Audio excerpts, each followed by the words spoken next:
E.N.D here. Today I'm going to tell you the story of a leader and a hero. This is a War of the Spark lore, and this is the story of Gideon Jura. We are on Ravnica. We have seen Ravnica in 3 sets: Guilds of Ravnica, Ravnica Legions, and War of the Spark. And as I said, this is the story of our hero, Gideon Jura. Gideon Jura, he's from the plains of Theros. He's a planeswalker and he's indestructible. He has the Black Blade. He's the holder of this magical sword, and he's on Ravnica, and during War of the Spark, he's the leader that leading the Gatewatch, the planeswalkers, against the war against Nicol Bolas. Gideon Jura, we see him here, Gideon's company. We see him here, the leader of the Legion for Ravnica. Obviously, we're talking about the Boros Legion, but as I have said previously in my videos, Ravnica have finally came together in a bond against one enemy, against Nicol Bolas.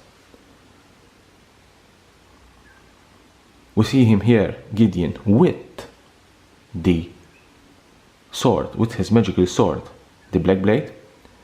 We see him, the battle cry, Gideon's battle cry, and to fight against the eternal army of Nicol Bolas. Break their formation, thin their ranks, I'm right behind you. As I said, Gideon Jura, he's not only the leader, he's the hero, and as a hero, he's there fighting in the front line.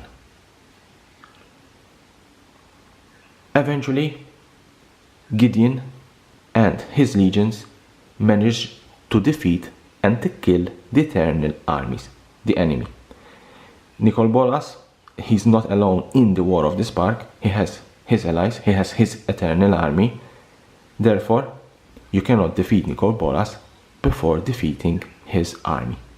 His triumph comes not from victory over his enemies, but from the salvation of those who survived. As a leader, as a hero, he wants that most of his companions survive the war. When the Eternal Army is defeated, we see here Gideon with his trusted Pegasus. Would you give your life to save this world?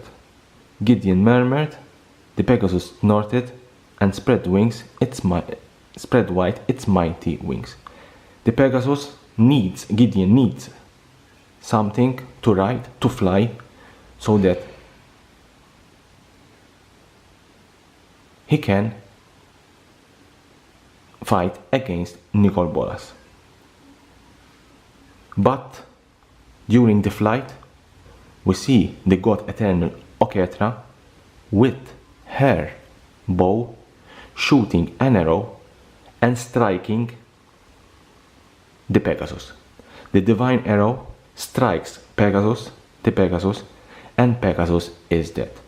Ravnica defenders watched in horror as Oketra's shot pierced the body of the Pegasus.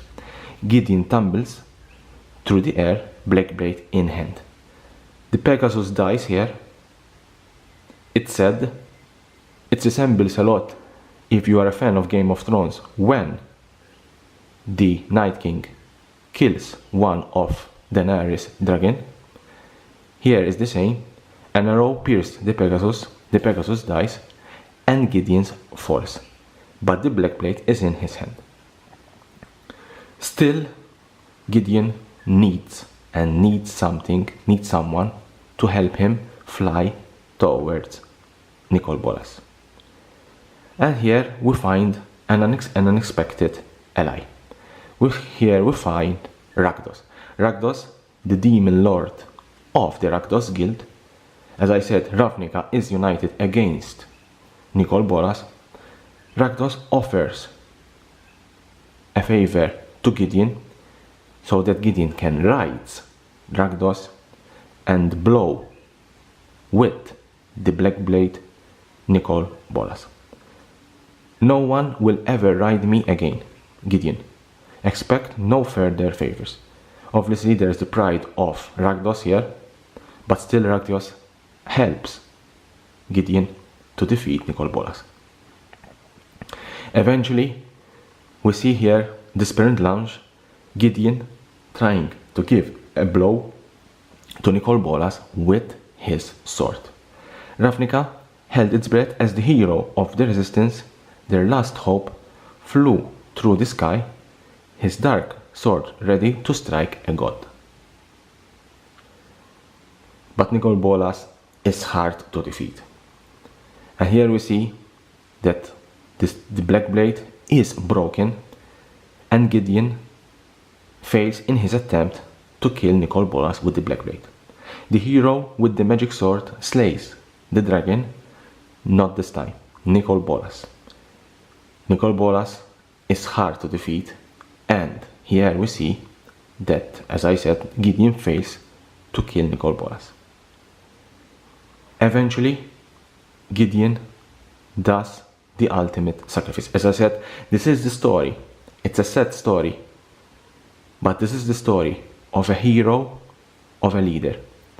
Gideon see in Liliana as a hope, as his last hope to defeat Nicol Bolas, and when she betrays Nicol Bolas, he sacrifices, he takes the curse spell on himself so that Liliana can defeat Nicol Bolas.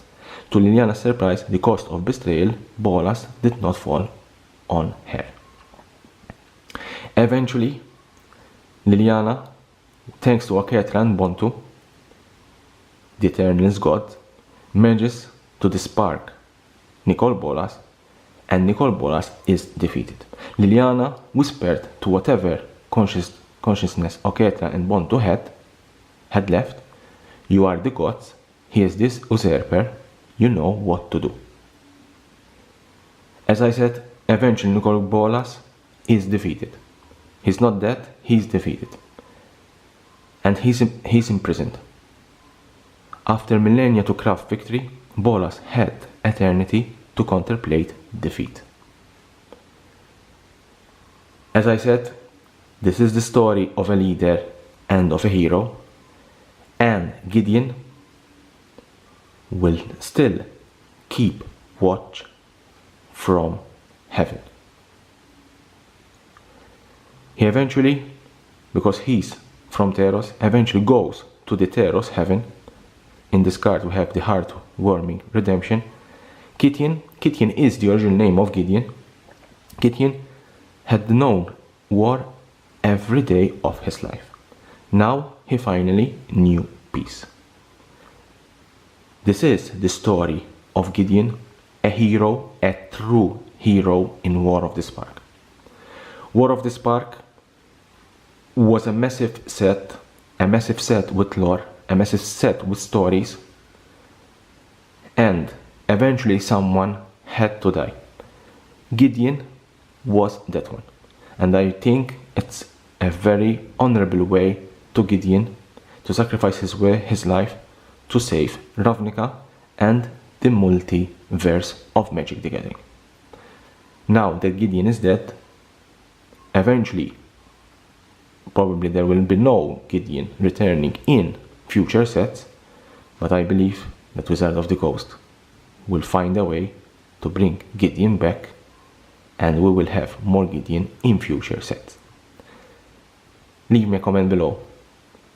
What do you think about the death of Gideon in War of the Spark? Is this the best way that the story could have ended? And subscribe to my channel for more interesting and lore videos about Magic the Gathering and the collectible world.